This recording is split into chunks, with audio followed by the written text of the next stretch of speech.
Assalamualaikum warahmatullahi wabarakatuh. Halo Bapak Ibu semua. Pada kesempatan kali ini saya akan mencoba membahas video mengenai latihan-latihan soal untuk persiapan P3K, khususnya formasi guru kelas berdasarkan FR dari teman-teman yang sudah mengikuti tes. Namun pada video kali ini saya hanya akan fokus untuk membahas latihan soal mapel matematika saja. Mungkin nanti untuk mapel yang lain Bapak Ibu bisa mencari referensi sendiri ya. Harapannya semoga dengan adanya video ini dapat memberikan gambaran ataupun dapat dijadikan referensi Bapak Ibu untuk mengikuti seleksi tes P3K. Sebelum membahas mengenai latihan-latihan soalnya, ini ada FR dari teman-teman kita yang sudah mengikuti tes terlebih dahulu untuk P3K Guru Kelas Kementerian Agama. Nah, di sini yang keluar pedagogik dan mapel IPA, IPS, matematika, PKN, dan bahasa Indonesia. Untuk matematika, yang keluar materi FPB, KPK, debit, kecepatan, skala. Kemudian dari teman yang lain, untuk pedagogiknya sendiri yang keluar adalah teori belajar, model pembelajaran, karakter murid, tahap perkembangan usia, desain pembelajaran, teknik penilaian atau assessment. Untuk mapel IPA, fungsi organ dalam manusia atau jantung, simbiosis mutualisme atau komensalisme, dan lain-lain. Perkembangbiakan tumbuhan, kemudian ada kelebihan generatif, vegetatif, dan gravitasi. Sedangkan untuk mapel matematika ada soal dalam bentuk cerita, FPB, KPK, faktorisasi, volume, min, median, modus, luas, keliling bangun ruang, menghitung zakat dan penghasilan, deret angka, jarak sebenarnya, jarak pada peta, dan skala. Untuk mata pelajaran PPKN ada bentuk perwujudan dari Undang-Undang Dasar dan Pengamalan Pancasila sila kedua. Untuk mapel bahasa Indonesia, penggunaan tanda baca dan kapital yang benar, isi puisi. Kemudian, untuk manajerial dan sosial kultural, penjelasan-penjelasan bagaimana tindakan kita jika di posisi sebagai karyawan atau sebagai atasan atau tim. Untuk wawancara sendiri, tentang perilaku diri. Nah, itu dia FR dari teman kita formasi guru kelas. Selanjutnya langsung kita bahas mengenai soal-soalnya untuk mapel matematika. Langsung saja kita mulai dari soal yang pertama. Berapakah FPB dan KPK dari 126 dan 198? A. 9 dan 1386, B. 18 dan 1386, C. 18 dan 1368, D. 9 dan 1368. Saya beri waktu Bapak Ibu untuk menjawab.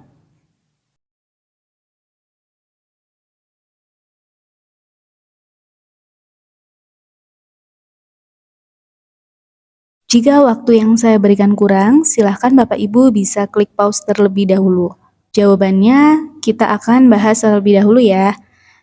Nah, untuk mencari FPB dan KPK ada beberapa cara. Kita bisa menggunakan pohon faktor ataupun boleh Bapak Ibu menggunakan cara lain. Nah, di sini saya akan membahasnya dengan menggunakan pohon faktor. Pertama, kita cari dulu pohon faktor dari bilangan yang pertama yaitu 126. Nah, 126 ini bisa kita bagi dengan 2 ya. Nah, hasilnya adalah 63. 63 bisa kita bagi dengan berapa? Nah, kita bisa bagi dengan 3, hasilnya 21. 21 bisa kita bagi dengan 3 juga, hasilnya adalah 7. Sedangkan 7 sudah tidak bisa dibagi ya. Selanjutnya, kita akan mencari pohon faktor dari 198 atau bilangan yang kedua. 198 bisa kita bagi dengan 2, hasilnya adalah 99. Kemudian bisa kita bagi dengan 3, hasilnya 33. Kita bagi lagi. Dibagi 3 menjadi 11. Nah, 11 sudah tidak bisa kita bagi lagi. Sehingga kita bisa membuat faktorisasi prima dari hasilnya ini. Nah, di sini ada kalau bilangan yang pertama 126 itu adalah 2 kali 3 pangkat 2. 3 pangkat 2 karena di sini 3-nya ada 2. Kemudian kali 7. Nah, selanjutnya untuk 198 ini adalah 2 kali 3 pangkat 2 kali 11. Nah, lanjut kita langsung mencari FPB-nya terlebih dahulu. Untuk mencari FBB, kita bisa memilih faktor prima yang sama dengan pangkat terkecil. Nah, kita lihat untuk faktorisasi primanya. Di sini antara bilangan pertama dengan bilangan yang kedua, apakah ada yang sama? Nah, yang sama ternyata adalah 2 dan 3 pangkat 2. Kebetulan di sini 3 pangkat 2 sama-sama 3 pangkat 2 ya, tidak ada yang lebih besar pangkatnya maupun lebih kecil pangkatnya. Jadi langsung kita pilih 2 kali 3 pangkat 2. Nah, kita langsung menghitungnya. 3 pangkat 2 adalah 9, berarti 2 kali 9 sama dengan 18. Untuk mencari KPK, kita bisa memilih semua faktor prima dengan pangkat terbesar. Karena semua faktor prima, berarti ini 2 kita pilih, 3 pangkat 2 juga kita pilih, 7 kita pilih, 11 juga dipilih. Nah, langsung kita hitung 3 pangkat 2, 9, kemudian kita kalikan semua, hasilnya adalah 1386. Nah, jadi jawabannya adalah yang B. Lanjut soal nomor 2.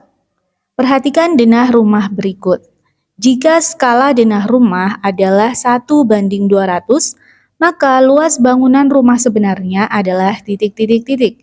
A. 46 meter persegi, B. 92 meter persegi, C. 184 meter persegi, D. 368 meter persegi. Saya beri waktu Bapak Ibu untuk menjawab.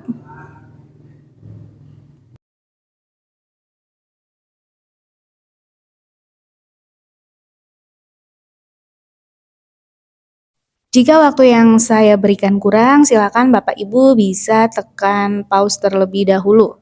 Saya akan membahasnya. Nah, untuk penyelesaiannya, yang pertama kita lihat untuk denah rumahnya. Di sini adalah ada panjang dan lebar. Kita lihat panjangnya terlebih dahulu. Panjang denah rumahnya di sini bisa kita jumlah semua ya, bilangan yang ada di sini. Total adalah 11,5 cm. Kemudian untuk lebarnya sendiri bisa kita jumlah dari sini. Hasilnya adalah 8 cm. Di soal ini yang ditanyakan adalah luas bangun rumah yang sebenarnya. Untuk mencari luas yang sebenarnya berarti kita juga harus tahu panjang rumah sebenarnya dulu dan lebar rumah sebenarnya. Kalau sudah ketemu, baru kita hitung luas bangunan rumah yang sebenarnya. Jadi yang akan pertama kita cari adalah menentukan panjang rumah yang sebenarnya. Sebelumnya kita ingat terlebih dahulu untuk rumusnya dulu. Nah, di sini Bapak Ibu bisa mengingat kembali untuk segitiganya dengan bentuk seperti ini. Ketika kita mencari jarak pada peta, berarti jarak pada petanya bisa kita tutup dengan tangan, sehingga rumusnya adalah skala kali jarak yang sebenarnya. Ketika kita ingin mencari skala, berarti skalanya kita tutup, dan di sini JP per JB atau jarak pada peta dibagi jarak sebenarnya. Ketika kita ingin mencari jarak sebenarnya, berarti bisa kita tutup jarak sebenarnya, yaitu jarak pada peta dibagi skala. Nah, itu cara mudah untuk mengingat rumusnya. Karena kita ingin mencari panjang rumah sebenarnya, berarti kita bisa menggunakan rumus ini ya. JP per S, jarak pada peta dibagi skala, atau kita sesuaikan di sini karena kita mencari panjang, berarti panjang sebenarnya sama dengan panjang pada peta dibagi skala. Nah, panjang pada peta atau panjang pada denah yaitu 11,5 kita bagi dengan skalanya 1:200. Nah, ketika ada pembagian bentuk pecahan, bisa kita ubah menjadi bentuk perkalian dengan syarat pecahannya dibalik. Jadi ini awalnya 1/200 dibalik menjadi 200/1. Nah, di sini operasinya sudah berubah menjadi perkalian. Tinggal Bapak Ibu kalikan saja 11,5 kali 200. Hasilnya adalah 2300 cm. Atau bisa kita ubah menjadi bentuk meter Karena di satuan pilihan gandanya adalah meter, kita ubah aja ya. Sama dengan 23 meter. Setelah ketemu panjang rumah yang sebenarnya, kita tinggal mencari lebar rumah yang sebenarnya. Caranya sama, berarti lebar rumah yang sebenarnya adalah lebar rumah pada denah dibagi skala. Nah, ini caranya sama seperti tadi, lebarnya adalah 8 dibagi skalanya 1/200, bisa kita ubah menjadi bentuk perkalian dengan syarat pecahannya dibalik, kemudian kita hitung 8 kali 200 sama dengan 1600 cm. Nah, ini bisa kita ubah satuannya menjadi meter, yaitu sama dengan 16 meter. Nah, di sini panjang dan lebar rumah yang sebenarnya sudah ketemu. Baru langkah terakhir, kita akan mencari luas rumah yang sebenarnya, yaitu panjang kali lebar. Karena di sini untuk rumahnya sendiri itu kan berbentuk menyerupai persegi panjang ya, makanya di sini rumus luasnya juga mengikuti rumus luas persegi panjang, yaitu panjang kali lebar. Nah, kita hitung panjangnya tadi adalah 23 kali lebarnya 16. Hasilnya sama dengan 368 meter persegi. Nah, jadi jawabannya adalah yang D. Kita lanjut soal nomor 3. Suatu lapangan berbentuk persegi panjang dengan luas 120 meter persegi. Panjang lapangan tersebut adalah 12 meter. Berapakah kelilingnya? A. 22 meter, B. 24 meter, C. 42 meter, D. 44 meter. Saya beri waktu Bapak Ibu untuk menjawab.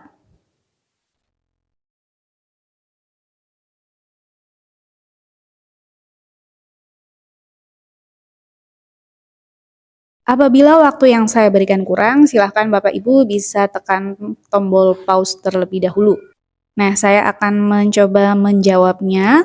Di sini kita akan mencari keliling dari persegi panjang atau lapangan yang berbentuk persegi panjang. Nah, untuk luas lapangannya sendiri di sini sudah diketahui, kemudian panjangnya juga sudah diketahui.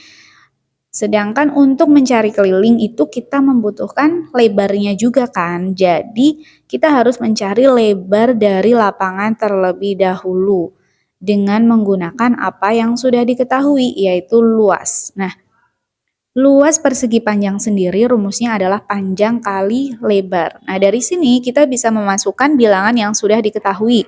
Luasnya sendiri sudah diketahui kan, 120 sama dengan panjangnya juga sudah diketahui yaitu 12 meter. Jadi sama dengan 12 kali L. Nah, 12 kali berapa supaya hasilnya 120?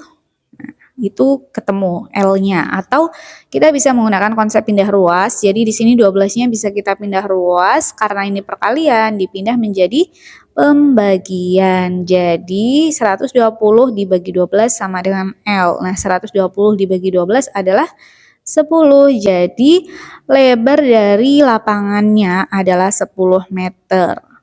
Nah, setelah ketemu lebarnya berapa, baru kita cari kelilingnya. Keliling lapangan. Nah, karena lapangan berbentuk persegi panjang, jadi kita pakai rumus keliling persegi panjang, yaitu 2 kali panjang ditambah lebar. Nah, sama dengan 2 kali panjangnya adalah 12, tadi sudah diketahui, kemudian lebarnya adalah 10. Kalau bentuk seperti ini yang kita hitung adalah yang di dalam kurung dulu, yaitu 12 ditambah 10. Kemudian baru hasilnya kita kalikan 2. Hasilnya adalah 2 kali 22 sama dengan 44 meter. Jadi kelilingnya adalah 44 meter atau jawabannya yang D. Kita lanjut soal nomor 4. Sebuah bak mandi berbentuk kubus. Setengahnya terisi air sebanyak 389.344 cm kubik. Tinggi bak mandi tersebut adalah titik-titik-titik sentimeter. A. 89, B. 92, C. 98, D. 102, E. 112. Saya beri waktu Bapak Ibu untuk menjawab.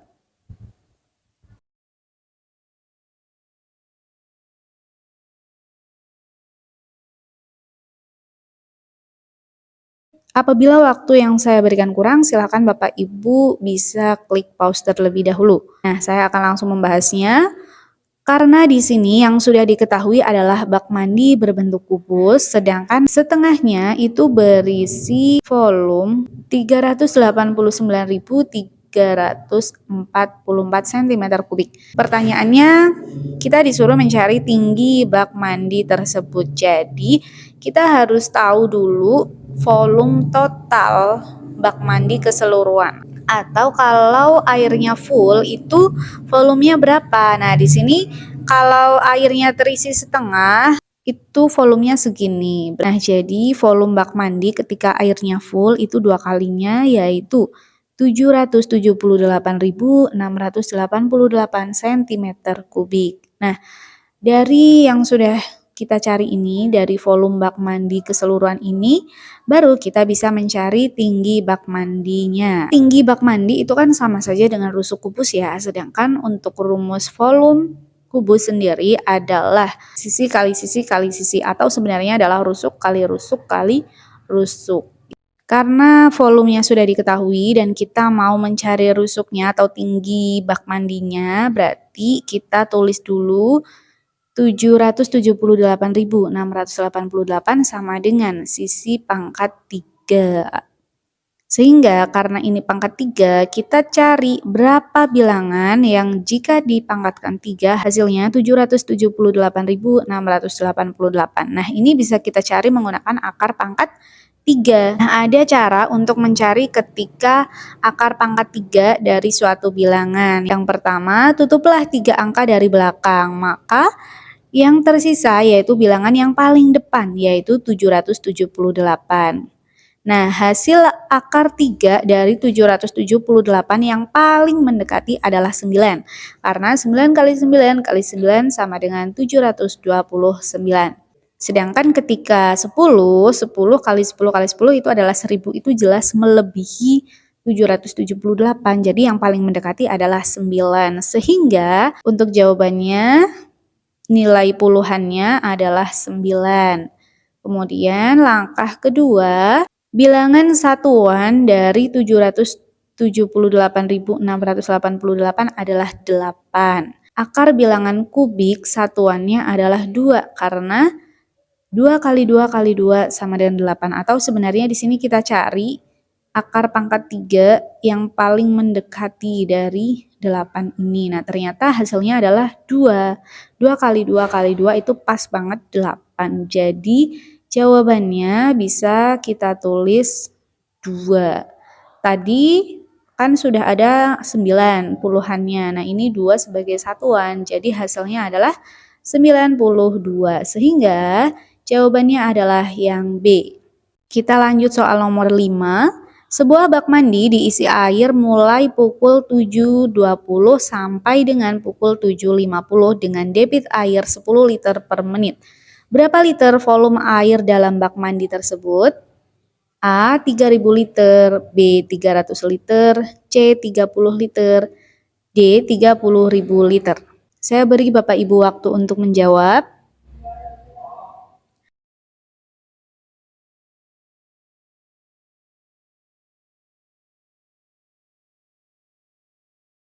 Apabila waktu yang saya berikan kurang, silahkan Bapak Ibu bisa klik pause terlebih dahulu. Saya akan mencoba mulai membahasnya.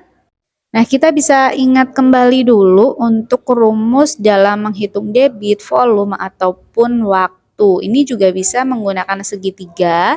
Jadi karena di sini yang dibutuhkan adalah berapa liter volume air, jadi volumenya ini bisa Bapak Ibu tutup sehingga nanti rumus volume sama dengan debit kali waktu. Di sini waktunya itu sudah diketahui ya, tapi belum menitnya itu berapa, belum, hanya jamnya saja. Tapi dari sini bisa kita cari berapa menit. Jadi dari 7.20 sampai dengan 7.50 itu waktunya berapa menit? Nah, iya benar, waktunya adalah 30 menit. Nah, kemudian kita tinggal masukkan ke rumusnya, debitnya tadi adalah 10 liter per menit, berarti satuan waktunya juga harus menit ya, supaya sama. Ketika di sini bukan menit, misalkan jam, ya waktunya harus disamakan dengan jam. Jadi menyesuaikan satuan di sini. Nah, kemudian waktunya tadi 30 menit, tinggal kita kalikan 10 kali 30 sama dengan 300 liter. Jadi jawabannya adalah yang B. Kita lanjut soal nomor 6. Data nilai siswa kelas 6 berturut-turut adalah 8, 7, 6, 5, 6, 7, 8, 9, 10, 7. Dari data tersebut, berapakah mediannya? A 8, B 7,5, C 7, D 6,5. Saya beri waktu Bapak Ibu untuk menjawab.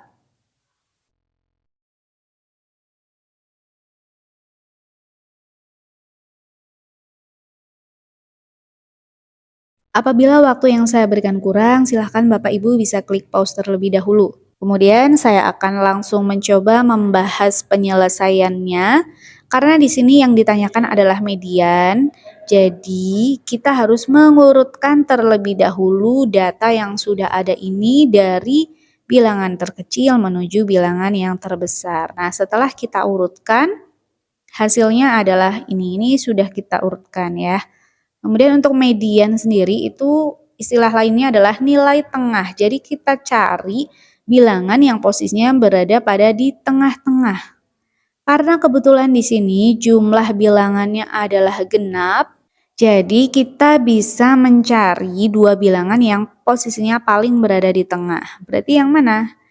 Ini dia, ini di tengah-tengah ya. Kalau sebelah kirinya ada 4 bilangan, sebelah kanannya juga ada 4 bilangan. Ketika yang di tengah-tengah ada 2 bilangan ini, maka mediannya atau nilai tengahnya bisa kita cari menggunakan rata-rata. Nah, jadi mediannya sama dengan 7 tambah 7 dibagi 2. Hasilnya sama dengan 14 dibagi 2, yaitu 7. Karena di sini bilangannya sama, ya otomatis rata-ratanya 7 ya. Jadi jawabannya adalah yang C.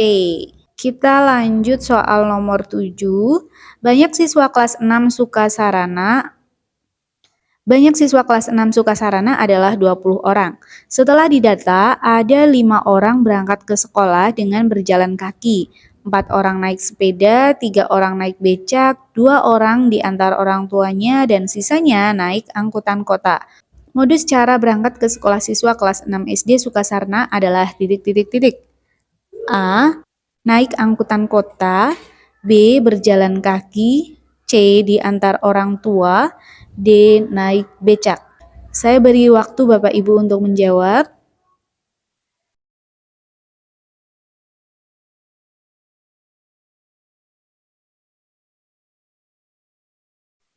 Apabila waktu yang saya berikan kurang, silahkan Bapak Ibu bisa klik pause terlebih dahulu. Kemudian saya akan mencoba mulai membahasnya. Di sini yang ditanyakan adalah modus. Modus itu kan nilai yang paling sering muncul. Nah, kebetulan di sini total siswanya adalah 20 orang. 5 berjalan kaki, 4 naik sepeda, 3 naik becak, 2 diantar orang tuanya. Nah, sisanya berarti berapa ketika totalnya 20 orang? Nah, silakan Bapak Ibu bisa menghitungnya. Jadi sisanya itu 20 dikurangi semua yang sudah ada bilangannya ini. Jawabannya adalah 6. Jadi banyak anak yang naik angkutan kota adalah 6, sehingga modusnya kan nilai yang paling sering muncul. Jadi Bapak Ibu bisa melihat frekuensi yang terbanyak yaitu 6 ini ya. Sehingga modusnya adalah naik angkutan kota. Jawabannya adalah yang A. Kita lanjut soal nomor 8. Banyak siswa pada suatu kelas adalah 40 siswa. Nilai rata tes suatu mata pelajaran dari 35 siswa adalah 7,2. Kemudian, 5 siswa yang lain ikut tes susulan.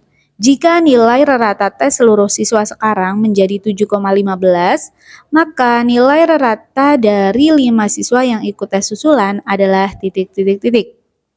A 8,7, B 7,9, C 6,8, D 6,4, E 5,9. Saya beri waktu Bapak Ibu untuk menjawab.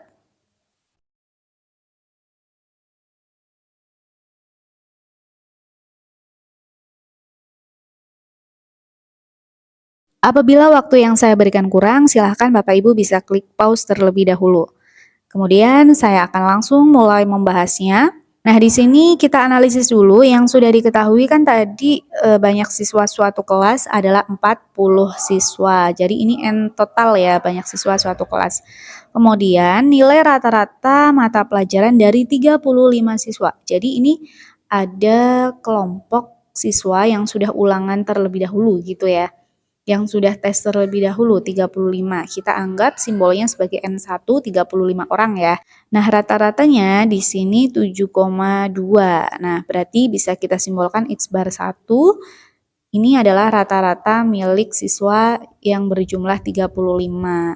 Kemudian 5 siswa yang lain ikut tes susulan. Jika nilai rata tes seluruh siswa sekarang menjadi 7,15, nah berarti ini 7,15 ini adalah rata-rata total. Maka nilai rata 5 siswa yang ikut susulan adalah, nah untuk mencari rata-rata 5 siswa yang ikut susulan, berarti kita harus tahu kan nilai total mereka berapa, nilai total ke-5 siswa berapa. Nah, sedangkan nilai total ke-5 siswa bisa kita peroleh dari nilai total semua siswa dikurangi dengan nilai total 35 siswa. Jadi kita cari dulu nilai total masing-masingnya. Nah, di sini kita bisa mengalihkannya ya untuk mencari nilai totalnya. Kita cari dulu untuk yang 40 siswa, berarti nilai totalnya atau total nilai adalah 286. Ini bisa langsung Bapak Ibu kalikan saja. Kemudian untuk total nilai 35 siswa juga sama, bisa langsung kita kalikan saja. Hasilnya adalah 252. Nah, setelah kita menemukan nilai totalnya, baru kita cari nilai total dari 5 siswa dengan cara mengurangkan 286 dikurangi dengan 252. Hasilnya adalah 34. Jadi total nilai 5 siswa adalah 34. Nah, baru kita bisa mencari rata-ratanya. Karena rata-rata 5 siswa berarti bisa kita bagi rumus rata-rata itu kan jumlah data dibagi banyak siswa. Jumlah data itu jumlah nilai ya. Kan 34 dibagi banyak siswanya adalah 5 siswa. Jadi 34 dibagi 5 hasilnya adalah 6,8. Jawabannya adalah yang C. Kita lanjut soal nomor 9. Bu Ida membayar zakat sebesar Rp250.000 yang setara dengan 2,5% dari penghasilannya. Setengah dari sisa penghasilan tersebut setelah dikurangi zakat digunakan untuk kebutuhan hidup sehari-hari. Sedangkan 11/55-nya digunakan untuk kebutuhan lain-lain dan sisanya ditabung. Besar uang yang ditabung adalah titik-titik-titik. A. 3 juta rupiah, B. 2.925.000 rupiah, C. 2.500.000 rupiah, D.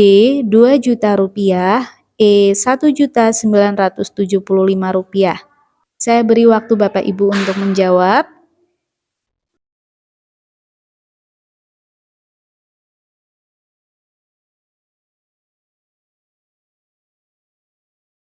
Apabila waktu yang saya berikan kurang, silahkan Bapak Ibu bisa klik pause terlebih dahulu.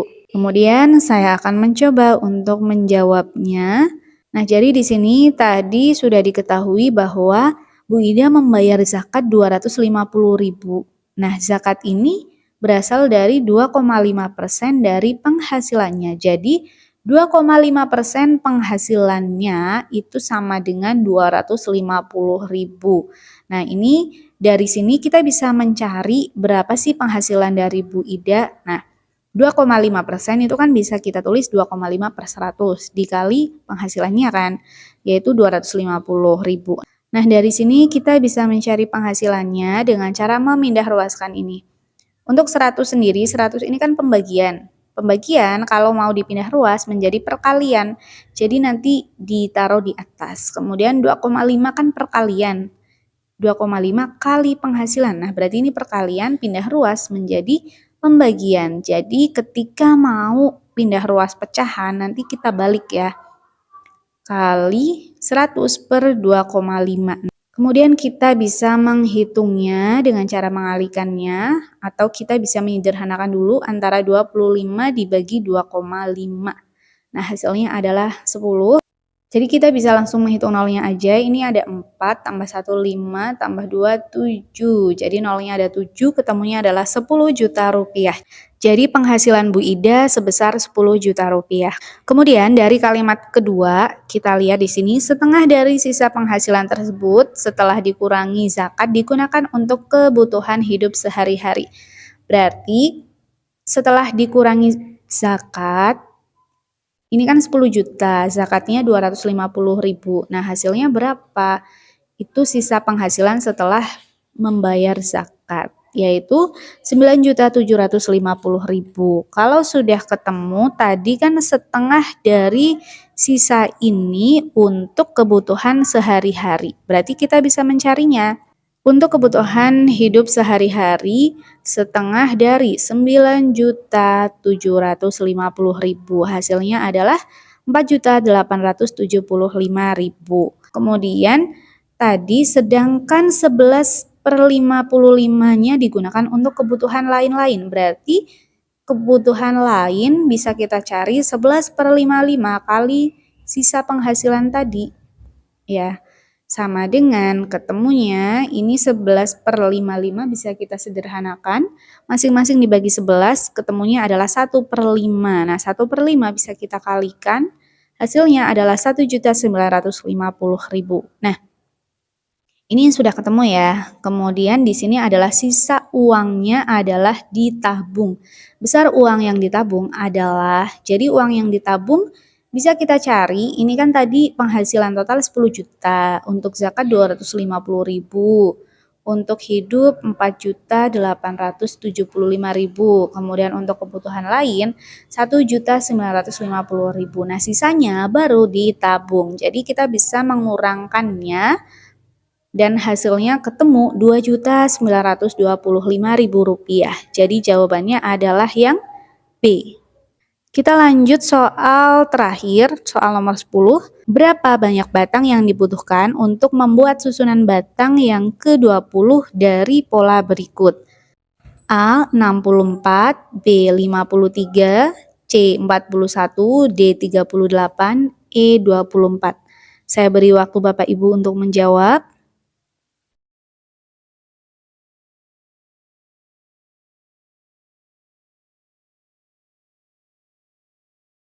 Jika waktu yang saya berikan kurang, silahkan Bapak Ibu bisa klik pause terlebih dahulu. Kemudian saya akan langsung membahasnya. Nah, di sini sebenarnya materi deret atau pola bilangan ya, pola konfigurasi objek masuknya. Nah, kita lihat untuk susunan batangnya sendiri dari pola pertama. Nah, di sini ada berapa batangnya? Ada 3 kan? Kemudian pola yang kedua ada berapa? 5, pola ketiga ada 7, pola keempat ada 9. Ternyata dari barisan bilangan tersebut, kalau kita amati, selisih antar bilangannya, 3 dengan 5 selisihnya berapa? 2 kan? Kemudian 5 dengan 7 selisihnya juga 2. 7 dengan 9 selisihnya juga 2. Nah, karena selisihnya atau bedanya itu sama semua, yaitu 2, berarti ini namanya adalah barisan aritmetika. Sehingga untuk mencari pola ke-20 bisa menggunakan rumus, yaitu UN sama dengan A plus N dikurang 1 kali B. Dengan N-nya, ini pola ke-20 berarti U20 sama dengan A itu suku pertama. Suku pertamanya ini yang di depan sendiri, yaitu 3 ditambah N dikurang 1, N-nya 20, kemudian dikurang 1 kali B. B itu beda atau selisih, yaitu 2. Selisihnya kan tadi 2. Nah, kali 2. Kita bisa menghitung yang di dalam kurung dulu, berarti hasilnya 19 kali 2, hasilnya adalah 38. Baru 38 ditambah 3, yaitu 41. Jadi jawabannya adalah yang C. Nah, itu dia beberapa latihan soal untuk persiapan P3K formasi guru kelas. Namun sebenarnya di luar soal itu masih banyak lagi soal lainnya. Namun saya hanya membahas 10 soal itu. Semoga bisa bermanfaat untuk Bapak Ibu semua dan saya doakan Semoga Bapak Ibu yang sudah menonton video ini bisa lulus semua menjadi ASN P3K tahun anggaran 2023. Sekian dari saya, terima kasih. Wassalamualaikum warahmatullahi wabarakatuh.